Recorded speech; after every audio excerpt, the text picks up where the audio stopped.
दुनिया के कई देशों में ओमिक्रॉन का सब वेरिएंट BA.2 तेजी से फैल रहा है। यूरोप, चीन, हांगकांग, दक्षिण कोरिया में स्थिति गंभीर होती दिख रही है। ऐसे में ओमिक्रॉन वेरिएंट के संक्रमण की क्षमता को लेकर नया खुलासा हुआ है।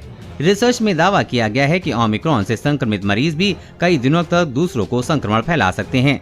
अब तक दावा किया जा रहा था कि इसमें पिछले वेरिएंट की तुलना में संक्रमण फैलाने की अवधि कम होती है। Dutch virologist doctor मार्जोलिन Irwin nostril ये मानने के लिए तैयार नहीं है कि ओमिक्रॉन पॉजिटिव लोगों के दूसरों को पॉजिटिव करने की अवधि कम होती है। कोरोना के डेल्टा वेरिएंट के केस में 4 से 7 दिनों तक संक्रमण फैलने की बात कही गई थी। अगर ओमिक्रॉन वेरिएंट में भी ऐसा होता है तो नई टेंशन पैदा हो सकती है। आइसोलेशन कम होने से क्या खतरा है? जी हाँ, चिंता की बात यह है कि वेरिएंट को कम गंभीर समझते हुए कई देशों में आइसोलेशन पीरियड कम किया जा रहा है, जबकि स्टडीज का कहना है कि लक्षण दिखने से 2 दिन पहले और 7 दिन बाद तक ओमिक्रॉन दूसरों में फैल सकता है। डेली मेल की रिपोर्ट के मुताबिक डॉक्टर मार्जोलिन कई लैब स्टडीज का हवाला देते हुए 7 दिनों तक खतरा बने रहने की बात करती हैं।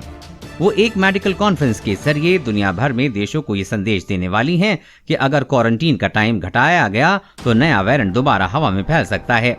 वो ये भी कहती हैं कि फिलहाल ओमिक्रॉन की गंभीरता कम होने के चलते ये स्वीकार है। ऑक्सफोर्ड यूनिवर्सिटी की स्टडीज में लगभग सभी संक्रमण को लेकर 10 दिन का पीरियड महत्वपूर्ण बताया जाता है।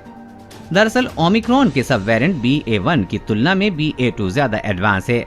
यही वजह है कि RT-PCR में भी इसे ट्रैक कर पाना मुश्किल होता है। ऐसे में अगर आइसोलेशन पीरियड दुनिया के देशों में घटता है तो महामारी फिर से विकराल रूप धारण कर सकती है। इन देशों से घट रहा आइसोलेशन डच साइंटिस्ट का दावा महत्वपूर्ण हो जाता है, क्योंकि 1 महीने पहले ही इंग्लैंड में संक्रमित लोगों को खुद को आइसोलेट करने की कानूनी बाध्यता खत्म कर दी गई है। उत्तर आयरलैंड में गाइडेंस की बात कही जा रही है। स्कॉटलैंड में लोगों को अब भी कम से कम 1 हफ्ते के लिए आइसोलेट होने की जरूरत है। वेल्स में ये अवधि 6 दिनों की है। यूके से बाहर नॉर्वे में आइसोलेशन पीरियड 4 दिन और जर्मनी में 10 दिनों का है। देश और दुनिया की हर अपडेट पाने के लिए चैनल को सब्सक्राइब करें।